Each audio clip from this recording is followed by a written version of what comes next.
Greetings, and welcome to the Modern Alchemist channel. I'm Aubrey Forrest, the Modern Alchemist, and this is Honest Movie Reviews / Esoteric Smackdown Superhero Edition.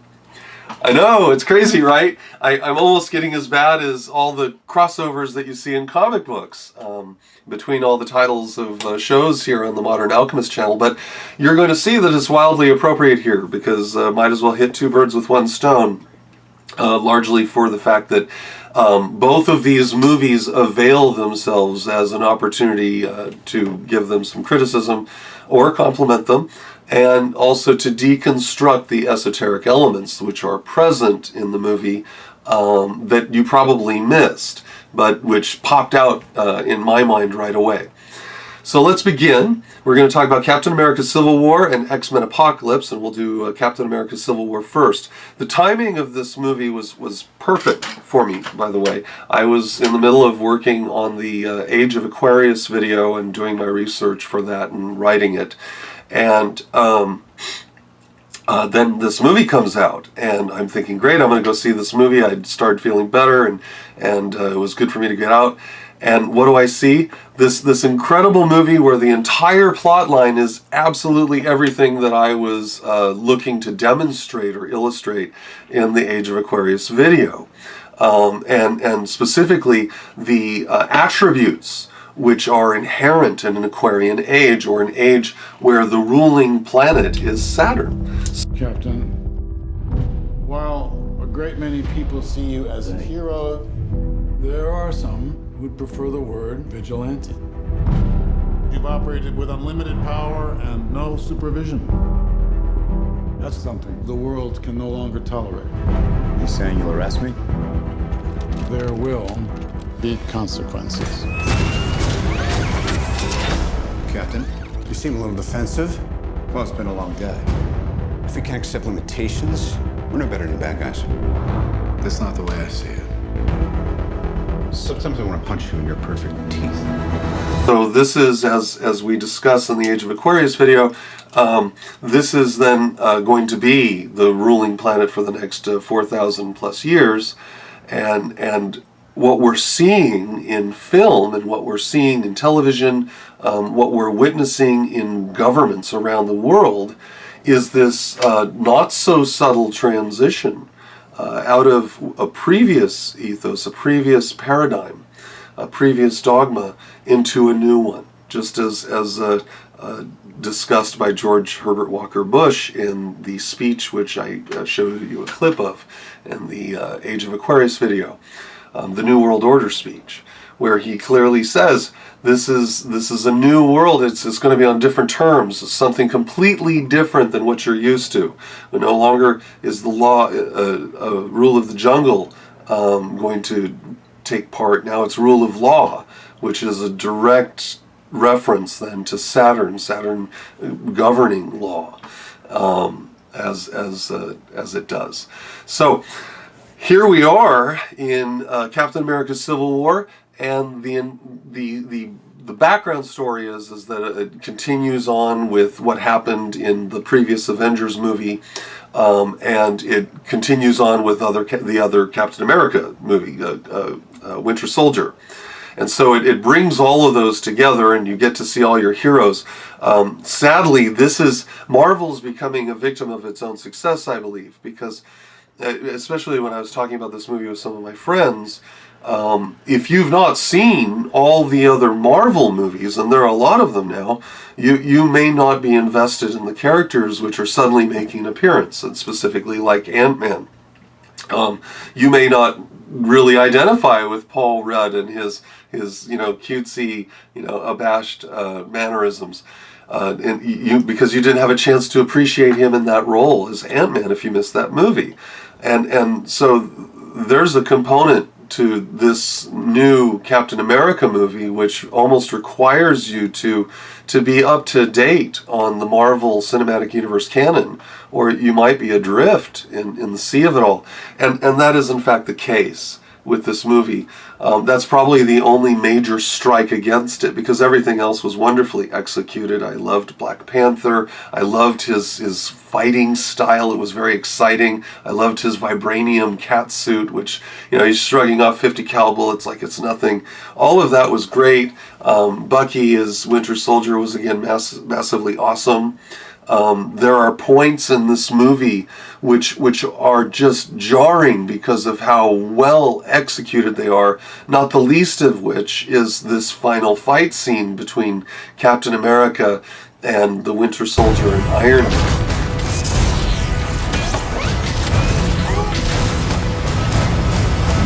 Now, that fight scene's really cool, but it's also a point where I have a problem with the movie. Iron Man, essentially, he finds out, and this is a couple of my issues. This movie is as well as many of the others which are coming out. If you're as old as I am, you're going to recognize there's a lot of revisionist history going on, where women are placed in roles that they would not have been allowed to be placed in previous times, like in Agent Carter, for instance, which completely retells all of the hardships and struggle that America went through during that time in history, with regard to equality and civil rights, and it's completely whitewashed over, and while they give a little homage to it with some characters, they don't pay close enough attention to the truth of it. Well, in this movie, some of the rewrite has to do with surveillance society. So Iron Man's one piece of evidence and the one driving factor that this movie has moving the action is this character named Zemo, who's this kind of a low-ranking bad guy under Red Skull territory. I mean, nothing of major importance, and what you see is this is a person who had their family hurt or lost both, and now has nothing, and it's that trope of, well, you messed my whole life up, therefore I'm going to expend the last of my life in destroying you and everyone around you. My name is Inigo Montoya. You killed my father. Prepare to die. So that's the other thing, right? That this movie is about. All of that, you lose the investment when you realize that the evidence this guy is seeking for would have been unobtainable in the early 70s, say, or even mid or late 70s, and that is that there would be cameras on the road at periodical intervals, and that this road out in the middle of nowhere would be available. Like the Winter Soldier would kill this guy right in front of the camera, and that you would clearly be able to see it. Now this is 70s closed circuit television tech, and yet you have these high def camera shots. So all of that was just bunk. It was just crap. And then the fact that Iron Man, for whatever reason, Tony Stark, he's fine with allowing other characters to be out of their mind, like the Hulk, and not be responsible for their actions. But that doesn't count for the Winter Soldier, even though he has undergone violence to his mind over the course of decades, and that doesn't matter because you killed my mom and dad, and therefore I'm going to kill you. Hello! My name is Inigo Montoya. You killed my father. Prepare to die. Stop saying that! Bunk. The fight was cool. The execution of the fight was amazing. I could go at great length about how Iron Man positions his body as he turns from one pillar to the other, he being the magician in combat with these two separate forces that are battling against him, these two furies.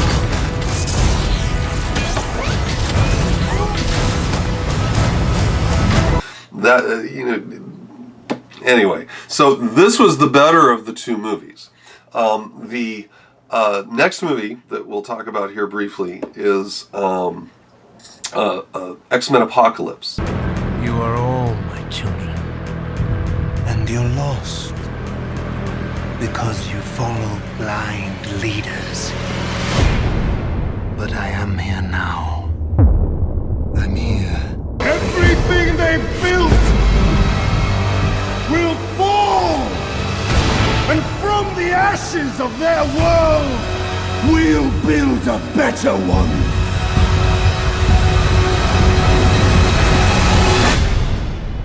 This movie was meh. You know, I can't say it was terrible. There are a lot of people out there that are just really hating on the movie. I didn't, because I guess maybe it's my perspective.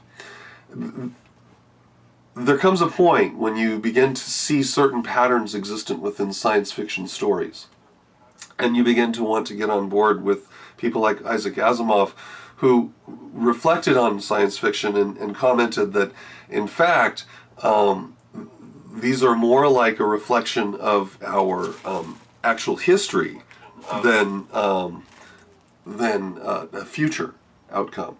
And all you have to do is just visualize our world maybe a bit farther advanced, and then pull the rug right out under everyone's feet by eliminating power or oil or both, and then seeing what happens. It would take, within a 3-year period, you could probably reduce the population of the planet by half, simply by virtue of all the contentions that would arise from resource wars and disease and famine.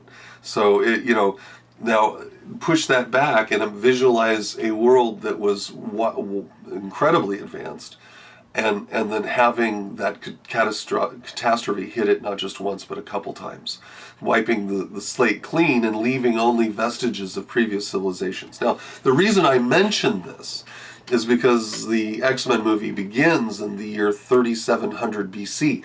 Those of us out there in the esoteric or ecclesiastical world will immediately have a bell rung for you if you're familiar with the start date, or with the date upon which the world was created according to Judaism, which was 3761 BCE. So essentially, the beginning of this movie then picks up 61 years following the horrible catastrophe wherein our current star slew our previous sun, which would have been Kronos, or in this case it was Set slaying Osiris. And what we have then is the leftovers of that culture. The reason I mention it is, imagine, just imagine for a second what a world might be like with an additional sun pumping in all of that extra electromagnetic energy. We know that solar radiation can either damage or mutate DNA. So imagine if we had 2 stars running at the same time, and what kind of mutations might have developed.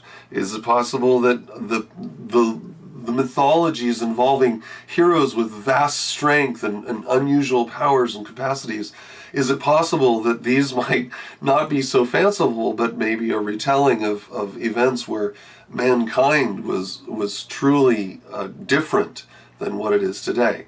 So I think that it's very possible the creators of this movie are aware of some of that history that can be revealed through a studied application of sidereal astrology. And I'm going to cover all that, I promise you, within the next Essentials of Practical Alchemy course coming up this summer. I'm going to be hitting on this explicitly, explaining what I'm talking about here.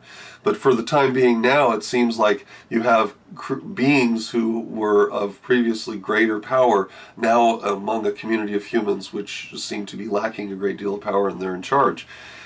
That's the start of this movie. Unfortunately, and the cool mutation abilities of his entourage, Apocalypse's entourage, was neat.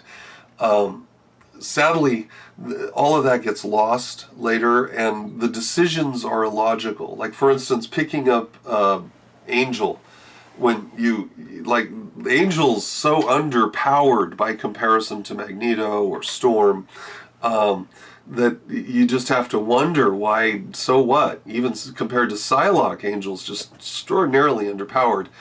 Even with his beefing up, with his metal wings and stuff, it just didn't make sense. So they're trying to hit again, these were images created in the comics of the entourage that he develops with Angel. That's actually the only one that was part of the original comic book story.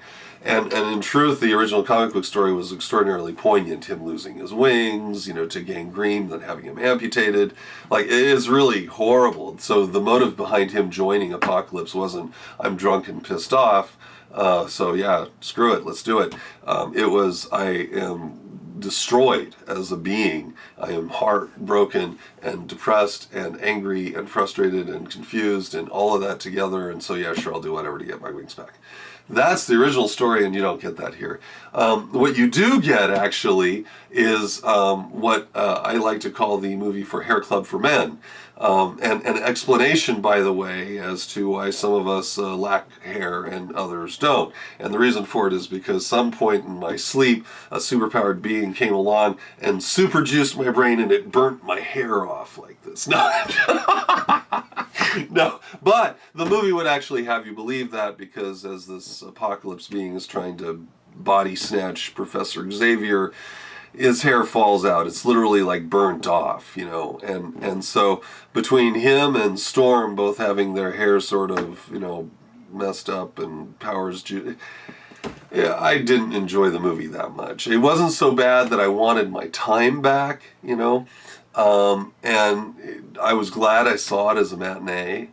I obviously didn't need to see it in 3D because I didn't feel I lost anything.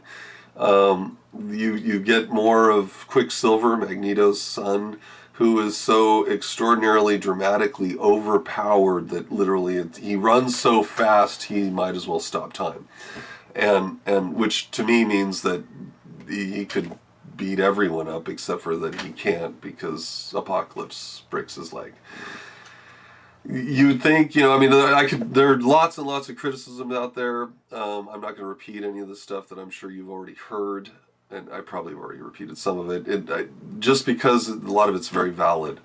They missed an opportunity. What's ironic about all of this, and why I decided to do both these movies together, is as a child growing up, the X-Men were my favorite, and I really didn't give two poops for Avengers.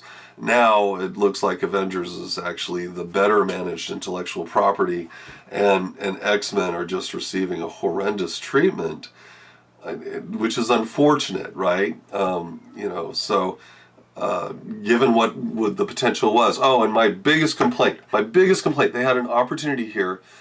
I didn't know anything about this movie going in. I had no idea that Hugh Jackman was going to be in it at all.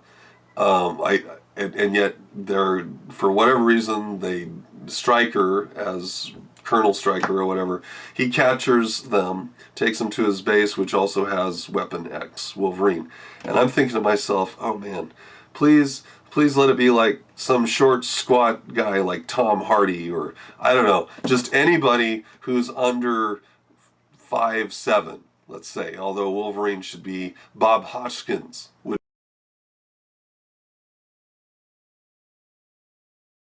Make a great, if you could make him young again, and beef him up with, let's say, a whole bunch of steroids or something, he's perfect. He's just perfect. You need somebody who's just short, squat, muscularly built, and super duper duper hairy. I just am so bored with the pretty Wolverine. I'm just so tired of it. This was the opportunity to do it, and they didn't. Instead, everyone else is new. Everyone else, no, they didn't do it, and maybe it's because Hugh Jackman appeared in a couple flashbacks or whatever in First Class, or I don't know. But I'm really tired of Hugh Jackman as Wolverine. So there you go, folks. If I were to rate both of these movies, I would give Captain America: Civil War 4 out of 5 shields. He drops his shield at the end of that movie, so obviously they lost one. Now, really, the reason they lose it is largely just because of the historical rewrites that seem to be going on under, as a subtext, and just the fact that superpowered beings apparently don't know how to talk out their problems. Like, they just don't. They'd rather cause massive property damage and essentially prove all Saturnian justice correct by saying, you guys are dangerous, you should either be locked up or somehow restricted because we can't have this. Livelihoods are at stake here. People have to clean up after your messes. Businesses go out of business. People need their car. All of that stuff's important. And in a Saturnian age, we talk about all that stuff because Saturn actually does care about the little guy. Saturn is your compassionate planet. It's the one that, because it's so closely tied to physical creation and everything about that, it intimately understands all its drawbacks. So 4 out of 5 shields for Captain America Civil War, and just 2 out of 5 X's for X-Men Apocalypse. The other thing I thought that was funny, they're obviously building that movie up for a Jean Grey Dark Phoenix saga, which I'm sure they will hopelessly ruin. So here at the very end of the movie, Apocalypse, as she's burning him up, says, "At last it's revealed," or something like that, which essentially is him saying his name, right? Because Apocalypse is to reveal something. So, for instance, the revelation of St. John in the Bible, the Beloved, is actually the Apocalypse of St. John the Beloved, which is just basically, we're showing you this is who it is. So anyway, or what it is. We'll talk about that some other time. But in this case, the revelation was that we spent 2 hours discussing why Professor X is bald permanently. That really was the only thing you walked away from this movie. Was obviously an important thing because they made a big deal out of it. And the rest of it, the movie could have come and gone, and other than, of course, the massive devastation created globally by Magneto and Apocalypse. It just was ridiculous. Magneto himself now is so overpowered, that he's a god. It just, all of it. They didn't know where to draw the line. Yeah. All right, guys. I will talk to you soon. I'm Aubrey Forrest, the Modern Alchemist. This is Honest Movie Review / Esoteric Smackdown Superhero Edition. And I hope that you guys have a wonderful day. And I will see you guys at the movies this Friday, because I'm going to go see Warcraft. I got to tell you, man, Warcraft has been a part of my life since its inception back in the late 90s. I have spent large segments of my life in the world of Warcraft, playing it, from all the different strategic games 1, 2, and 3, and then of course the role-playing game World of Warcraft. I love the World of Warcraft, I love the mythology, the story, the lore that has been created for it, and I look forward to the movie being executed well. I, however, am realistic, and I fear that the movie might not be as awesome as I hope, but that is what it will be one way or another, and we'll see. Until then, I'm Aubrey Forrest, the Modern Alchemist. This is Honest Movie Review / Esoteric Smackdown, and we'll see you at the movies.